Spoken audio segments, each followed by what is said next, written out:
一个每天都在生气的老太后。我儿媳妇富察郎化病倒了，这个时候我挺希望她能好起来的。为啥呢？因为我这个倒霉儿子早在有从体弱多病的时候就让如意掌管后宫。皇后产后虚亏，后宫的事情不能料理。皇娘年龄也渐大了，逐渐的力不从心。这思来想去呢，你协理过六宫的事务，还是你最为稳妥。这事儿根本就没有突破我，所以我就算10000个不同意也不能说出来。不是，虽然之前我去康冷宫转悠的时候，有个人拿刀捅我，如意这孩子立马挡在了我身前。But 这也不代表可以把执掌后宫的权利交给他呀。尤其是这个大孝子，他还说我年事已高，为娘熬了这么多年给你扶上皇位，你还嫌我老？这句话气得我在宫里 emo 了好几天，每天连鸟都不想喂。直到我这个儿子宣布要去东边旅游，我也终于见到了我的小棉袄。还是女儿好呀，暖暖的，很贴心。不过这次旅游，病重的皇后也想去。这是皇上登基13年以来第一次东巡，本宫是一国之母，怎么可以不去？我说妹妹，你都病成这样了，出去旅游那不就是老太太翻跟头活腻歪了吗？但是谁都拦不住，最后也只能带着她一起上路。她对外说自己好了很多。前那日，皇上与臣妾登泰山拜祭碧霞元君祠后，臣妾一直梦见碧霞元君在睡梦中召唤臣妾。但我怎么看着这人是脸上糊了2罐子粉呢？不过这跟我可没关系，既然出来玩了，那我必须得玩得畅快。可我还没好好玩呢，那边白蕊姬找上门来了。他告诉我，现在需要嫡公主和亲，皇上皇后很有可能想让我闺女去。咋？你们搁我一个人身上薅羊毛呢？啊！我大闺女就是嫁到了蒙古，给大清英勇献身，现在还想让我小姑娘也嫁过去，你到底还要我怎样？要怎样？我看皇帝皇后就是巴不得气死我老婆子。还好白蕊姬有良心啊，还知道来告诉我一声。我之前搜罗的庆常在以及搜罗出道的淑嫔都没什么用。庆常在陆慕平不受宠，淑嫔这个恋爱脑受宠，但不为我说话。但现在紧要关头，不管是前朝的讷亲还是后宫的妃子，他们都得通通给我反对横批远嫁。谁知道这个淑嫔，她当面一套背后一套，说好了为我进言，为啥什么都没说？主儿，太后不是让您来替她说话吗？您怎么什么也没说啊？皇上心烦，我实在是不愿再增她烦忧。当时就拍了桌子，狠狠地教育了他一顿。可他还叭说皇帝有多不容易。依我看，他这个恋爱脑迟早要吃大亏。当天晚上，我叫来了皇后打太极，一上来呢，先给点好东西再说话。这人以退为进，说自己这么多天没孝顺我，不配拿这个东西。你瞅瞅这上好的彩飞鸳鸯，说是大婚的时候先帝赐的，是与皇上大婚的时候先帝所赐，最为珍贵。然后他又说我的横提即将嫁给科尔沁，当时我的脸就拉起来了呀。我说儿媳妇呀，你闺女不高贵吗？不看不起别人吗？那嫁她正合适啊。景色自己不也总以嫡出自诩，且早早就被封了固伦和敬公主，瞧不起那些庶出的弟妹，自然是她嫁与科尔沁部最合适。这皇后就说孩子年纪小，巴拉。景色年幼，说话不知轻重，哪里可以许了人家呢？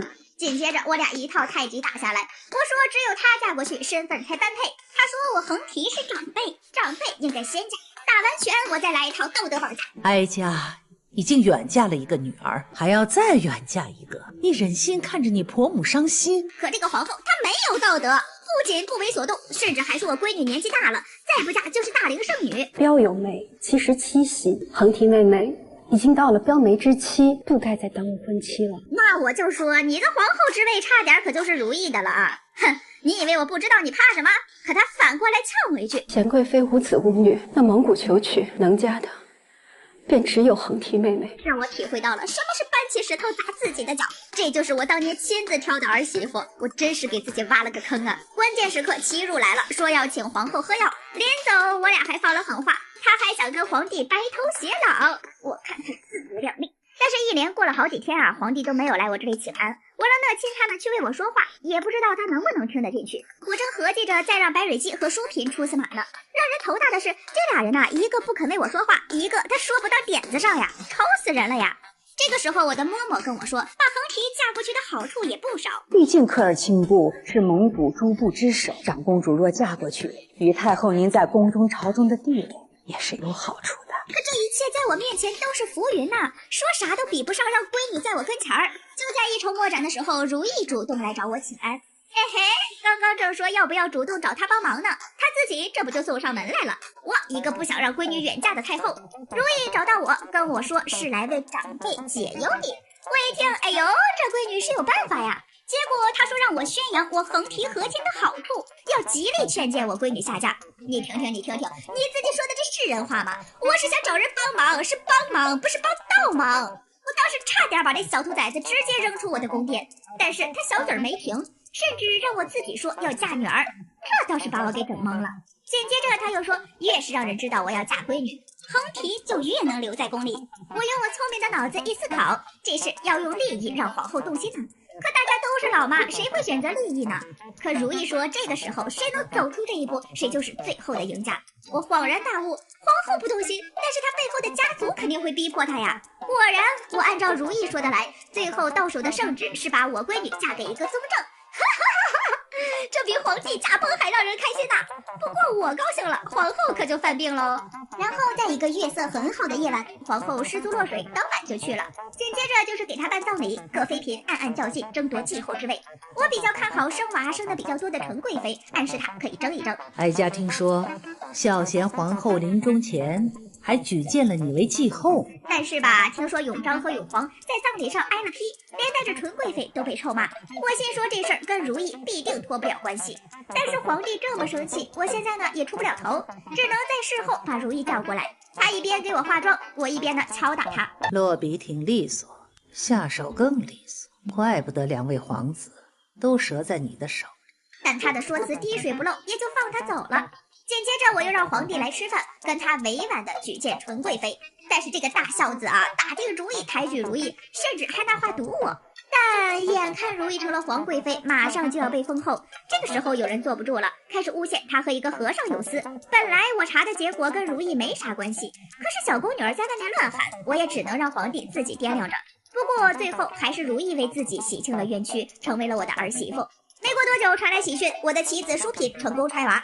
只要我能拿捏住这个孩子，就能彻底拿捏住他。同时我儿子要去江南，去了之后呢，官员各种给他送女人，这要是有个小妖精被皇帝带回京，不行。于是当晚我就准备了场地，来了个救人重进。谁知皇帝一个都没看上，反而封了一个跳舞的当令妃。这次不成就拉倒，但养淑妃孩子这事儿必须得办成。可是不仅这事儿没成，我还废了俩棋子。我一个上届宫斗冠军，现在却干啥啥不行的太后。淑妃的孩子还没生出来，白蕊姬却先一步下线。好不容易淑妃的孩子生出来了，皇帝却要送到宫外。我不是早就跟他预约了吗？这怎么还带临时变卦的呢？但是拦也拦不住，我只能继续在宫里喂鸟。后来就是我儿子玩的花，在令妃宫里喝鹿血酒，如意呢却查出有孕。紧接着我就有了一个大孙子。就可惜皇帝在如意孕期的时候选秀，我没能插进去人。这些事儿都不重要，重要的是我的大闺女遭祸了呀！有人搞死了她老公，还要求娶她。这个时候淑妃的儿子也生病了，这次他求到了我这里。我跟他说，只要能劝皇帝把我闺女接回来，我就什么都答应他。但是最后吧，这事儿谁都没能求助皇帝，淑妃的儿子也没能活下来，我俩都 emo 着呢。忽然有人告诉我说他那着火了，查来查去查到了令妃身上，他在我那儿招得一干二净，甚至还想向我投诚。当时我的确答应了，可这人居然这么恶毒，害死了我的永井大孙子。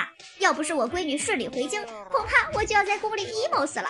这后宫又有了新鲜血液，还是韩香见入宫的时候，我觉得这女人不能留啊，就让如意送去了断子绝孙药。也就是这碗药，如意真是遭了大难了。就是因为这碗药，皇帝和如意的嫌隙越来越大。一开始呢还是闹闹脾气，后来直接怀疑他和别的男人有私。我请他们看戏，想要调和矛盾，可是根本就没有用。我这儿子直接把那位侍卫阉了，用他来恶心如意。即便是这人已经去世，皇帝也还是放不下。在下江南之前，我还想着他俩或许能和好，可谁知刚去江南，我这儿子看着就不大对劲儿。直到如意断了发，我才发现这小子玩的是真花呀。这波我站如意啊，明明这事儿他不占理儿，但是他还言辞凿凿，想要废后。皇后如此狂悖，叫朕如何能忍？当时气得我呀都想输出国粹。之后我就一直为了这事儿操心，直到我最喜欢的孙子永琪忽然得病去世，他的格格当堂巴拉巴拉巴拉说了一堆，全是说如意怎么不好。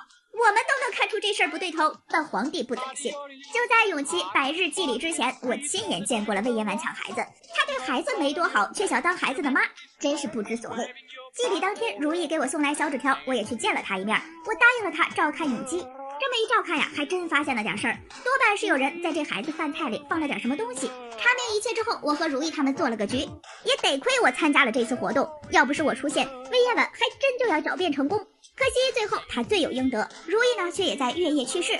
我这个儿子呀，在他死后给自己建了一个囚笼，他努力的想要抹去如意的痕迹，却把自己囚禁在关于他的回忆里。哎，这辈子我也没想到能熬死2个儿媳妇。最后我儿子白发苍苍的时候，我还活得好好的呢。